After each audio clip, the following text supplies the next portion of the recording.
Good morning, Dr. Sitaraman. Good morning. Welcome to Doha Bank's Knowledge Management Forum.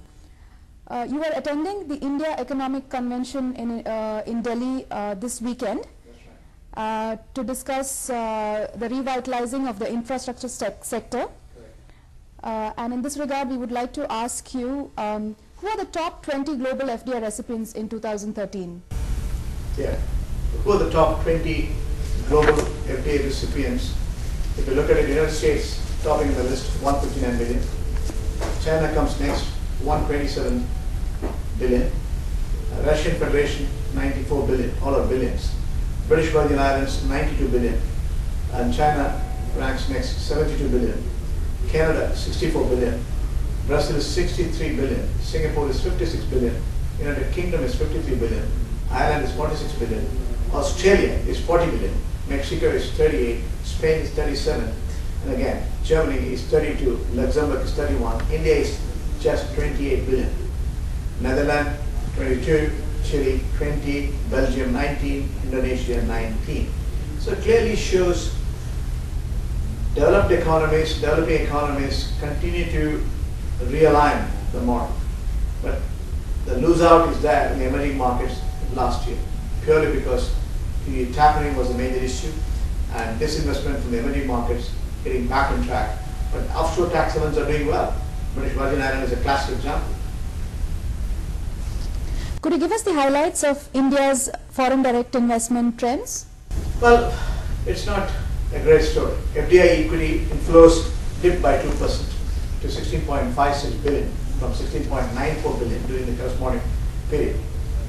The total FDI inflows to India from April to December 2013 amounts to 24.82 billion, even though the estimate was 28 billion for the full year 2013. In the first 9 months of the financial year, the highest foreign direct inflow, if you look at it into equity, came in services. Services was just 1.59 billion. Pharmaceuticals 1.26. Construction is nearing a billion, 914 billion. Automobiles 871 billion. The countries which have invested is FDI equities includes Mauritius, Singapore, UK, Japan, USA, Netherlands, Cyprus, Germany, France, and UAE. If you look at the bigger picture, FDI equity investments is not very much from the Gulf states. Sovereign funds have been tapped across the globe in multiple markets, multiple sectors. These are trillion dollar plus sovereigns, and they have to invest as a diversification of structured solutions, but it's not been showcased in prospects. What are the exit strategy? What's the approach we need? What sort of guarantee we have? We have proximity, we have human capital investments, we have bilateral trade, but we haven't cashed the bilateral investments. That's my point. So, Dr. Sitaraman, how has the FDI contribution been from the GCC to India? It is not visible, it's not great, it's not significant, even though a few transactions have taken place. AE has done around 2.5 billion, 2.6 billion. Saudi Arabia has done something. Investment partnership, joint ventures are taking place, but it's not sizable to comment on. If you look at it's less than 2% of the India's foreign direct investment. That's where the maximum. If you look at the global economics today, this is the one region which is running in current account surplus. As a percentage of GDP, over 20% is the current account surplus. What you cannot accomplish as a fiscal surplus, most of the countries are reporting double digits. This is an opportunity where you can have access to these funds, and with the bilateral trade commitment which India has demonstrated, you should convince the monarch as well as the decision makers, investment authorities, that India is the right destination. Could you give us some insight on the remittance trends to India? Again, remittance plays a big role. World Bank has expected developing world will receive remittances worth of 415 billion in 2013. That's the case. Nearly a third of the total, 133 million, will end up in India and China. India is expected to be top, 71 billion. Again, significant portion comes from the Gulf states, followed by China, then the Philippines, Mexico, Nigeria. If I look at 60 billion is for China, 26 billion is for the Philippines, and 22 billion is for Mexico, and again 21 billion is for Nigeria. The Gulf Indians are, their home is India. There's no other second home. So majority of them are confined to limiting this money. The depreciation of the rupee and US dollar, against the US dollar, and that has helped. India received 69 billion remittances in 2002, the year before. With weakening of the Indian rupee, a surge in remittance expected as non-resident Indians take advantage of the cheaper goods, services, and assets back home. So could you tell us exactly how the remittance trends are from GCC to India? It's significant. In the past financial year, March 2013, if you look at remittance from GCC to India is 25 billion, almost 24.93 billion. It was the very similar number, 24.3 billion in 2012. And 2011 was 16 to 24.3, 24, 25 is what the trend is. That's good. GCC will continue to grow in stature as a major remittance source with countries like UAE, Qatar lining up major development projects, particularly infrastructure, which will turn more influx of expatriate labor force. There has been increasing remittance from investment in property, mutual funds, and term deposit in India. The remittance should be channelized to India infrastructure, through infrastructure mutual funds and real estate properties. That's the key. It should be channelized through infrastructure mutual funds and real estate properties. So Dr. Sitharaman, could you tell us what efforts were made to woo the various sovereign investors to India? In August 2013, Indian government came with the measures wherein sovereign wealth funds will be allowed to invest tax-free bonds floated by state infrastructure finance companies. The government has earmarked 30% of these bonds specifically for sovereign wealth funds. The entities, the government enterprises were Indian Railway Finance, Indian Infrastructure Finance, the National Highway Authority of India, Power Finance Corporations, Rural Electrifications, Housing Loan, Urban Development Corporations, National Housing Bank. There are no tax advantages for foreign investors despite lower withholding tax rate of 5%. You need to incentivize them. The coupon rate of 8 to 9% offered by these bonds is not attractive enough for the investors. India have invited Kuwait and other sovereign funds. Kuwait have responded. The volatile rupee, the lack of any specific tax advantage and attractive interest rates have ensured no significant progress. However, stability of the rupee and revival of the economic growth can attract now. What's more important is it didn't attract because rupee was decelerating. Now we have stability, at least currency market, we have to intervene. Global economics dictum is administered currency. Currency war created trade war, and precisely the reason why we should also have flexibility. Unless you guarantee the investment conversion rates, there will be deceleration or currency depreciation. That's what the trigger is all about. Could you tell us how the investors from the GCC have participated in India infrastructure? In 2013, Qatar Foundation Endowment has agreed to invest 1.26 billion in Indian telecommunication company Bharti Airtel for a 5% stake. Also, Bharti Foundation, an NGO, has partnered with Qatar Foundation in the implementation of Educated Child. That's a good move. In 2013, India inked bilateral protection agreement. That's very, very vital with the UAE. The signing of the agreement today opens up the possibility of task force meeting again in early January 2014 to explore the investment opportunities between UAE and India. Various NRI investors participate in infrastructure-related equity mutual funds raised by various Indian mutual funds. We have to allow them to come to the Gulf and do it. We are all here to support the cause. We'd like to talk about the other major developing economy, China. Could you give us your insights on China's infrastructure? Well, it's a good story. Chinese story is a very important story. According to McKinsey, 1999 to 2011, the amount spent in infrastructure as a percentage of country GDP, if you look at it, 8.5%. Then comes India, 3.9%. USA is 2.6%. This in the last 20 years I'm talking about, average. USA is 2.6, European Union is 2.6. China has long recognized that a modern economy runs on labeled roads and rails, electricity, telecommunications. China's modern leaders took note of the role that large infrastructure product played in the development of the largest economy, like the United States and Europe. So they replicated. They did plastic. From late 90 to 2005, 100 million Chinese benefited from the power and telecommunication upgrades. In the years between 2001 and 6, more was spent on the roads, tracks, airports, other fixed assets that have been spent in the previous 50 years put together. Nearly every corner of China is being linked. That's important. You drive in a garden when you go from the airport in Shanghai to the hotel downtown, regardless That's the look and feel we need to create. That's the first look. So airport or seaport or road or rail is important, and you have to back it up with public-private partnership model. Regardless of soil, latitude or climate conditions, high-speed trains lines already connect most of the major urban hubs, and highway will connect more than 90% of cities. That's huge. Again, mobile phones reaching starting 1.1 billion out of 1.3 billion. 1.1 has got a mobile phone. It has achieved the internet penetration of 42%, giving the world largest online populations. Allocation of public resources to infrastructure allowed China to maximize the exploit competitive advantage in the mid. It's a magnet for foreign enterprises and investors. Huge amount. Apart from the United States, the world has put 127 billion, you can imagine. How do you think China was able to attract foreign direct investment? Good question. See, China was able to attract because by the end of 2002, only a year after joining WTO, China overtook the United States in foreign direct inflows and became the foremost recipient of the FDI inflows in the world.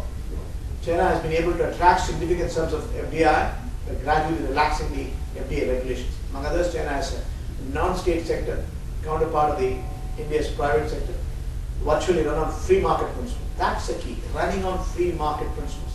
It has set up a large-scale economic zones, encourage competitions among Chinese provinces to attract foreign direct investments, offered substantial tax concessions to foreign enterprises, permitted leasing of land and property, introduced government guarantees for investments and special arrangements regarding the retention and repatriation of foreign exchange.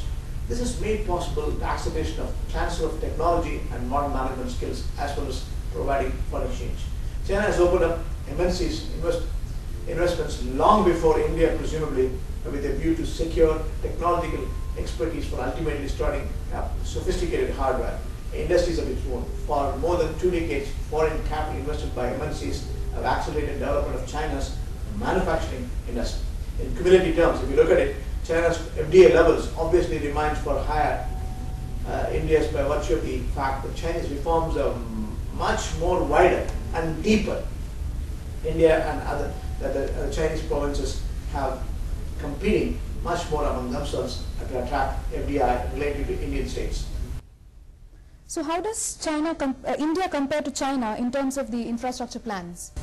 Well, India is estimated to require 1 trillion. We said it in 2012-13 to 2016-17, the 12th five-year plan period to fund infrastructure projects. The priorities include 3 airports, 2 ports, an elevated rail corridor in Mumbai, and almost 6,000 miles of new roads.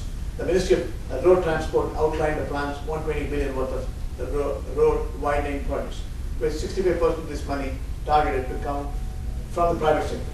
There are also plans for 60 billion to be invested in India port by 2020.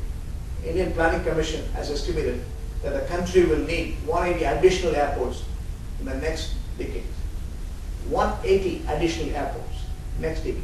And the government has set ambitious goal for wind, solar and nuclear energy, all of which will be needed to supplement power from coal and gas.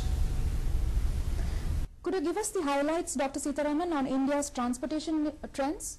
India's economy to make sustained progress. Sustainability is the name of the game.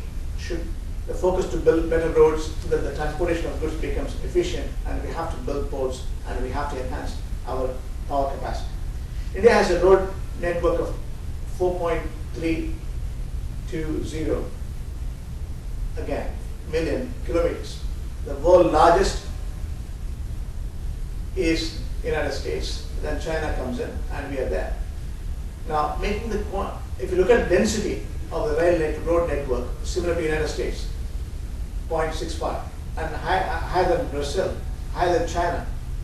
India's roads range from modern highways to unpaved roads. We have seen many corridors with small, and improving quality and quickly. Because its population is so large, India has less than 4 kilometers of road for every 1,000 people.